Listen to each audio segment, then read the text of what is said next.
plea deal in the Bernard Madoff scandal could come as early as this week, but many doubt that he could have pulled off his grand Ponzi scheme alone. CBS News correspondent Randall Pinkston has more. When Bernard Madoff goes to court on Thursday, some of his bilked investors will be there too to learn what kind of punishment the disgraced financier will receive for running a multi-billion-dollar Ponzi scheme. 40 years of trying to do everything right and having nothing. Investors want prosecutors to spell out how the scheme worked, how much money they will get back, and who else was involved. How likely is it that Bernard Madoff will be the only person charged? Oh, I think that is unlikely. Attorney Brad Friedman, who represents more than 100 Madoff clients, has many questions. Who helped Madoff run the fraud? Where did the money go? If those questions are not answered, then the government should proceed in every way possible to put him in prison for as long as possible and to go after absolutely everyone that they can go after, the sons, the brother, the wife, Ruth.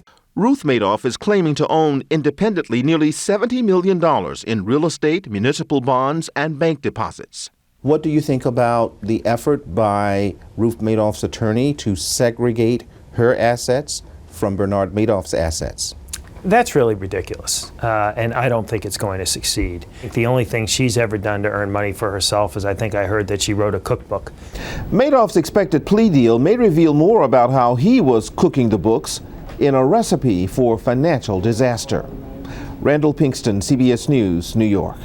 Joining us now is CBS News legal analyst Lisa Bloom. Good morning, Lisa. Good morning. So the news this morning is that Ruth Madoff is getting her own attorney. So up to now, she's been sharing her attorney with her husband. A lot of lawyers say that's an indication that she could be in legal trouble herself. Well, it could be. And look, investors want to go after the pot of gold, and the only money left standing is the money in Ruth's name. So it only makes sense. It's only prudent for her to get her own attorney to protect her potentially criminally and civilly. Okay, the money that she has, $70 million worth, is a $7 million penthouse here in New York City, $45 million that she has in municipal bonds, not in his fund, interestingly, yes, and $17 million in the bank.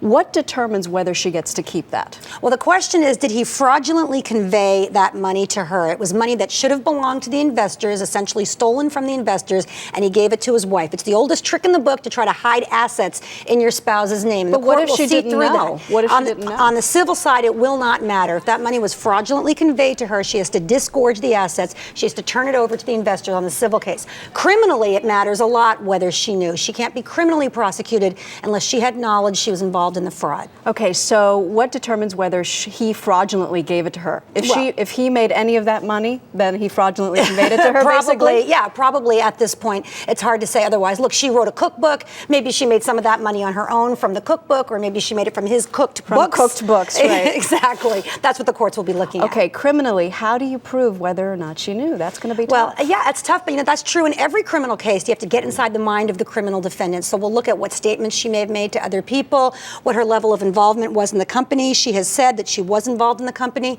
She has called herself a director. How much did she look at the books? I think that's going to be the key question.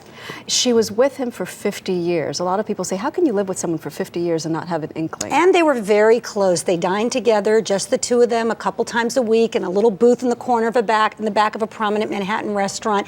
They were very intimate, this couple. So it is hard to imagine that she didn't know. But look, this is a crime of accounting. This is a crime that happens on the books. It is possible that he simply did this Ponzi scheme, cooked the books, and she wasn't aware of it. So she is innocent until proven guilty. Yeah. We have to remember that. A lot of wives, especially from that generation, exactly, don't necessarily get involved. Exactly. She was living the good life. She did help people get into the fund, but she could have simply been ignorant of what was going on. All right, more to come, I'm sure. Thanks, Lisa. Thanks, Maggie. Good to see you.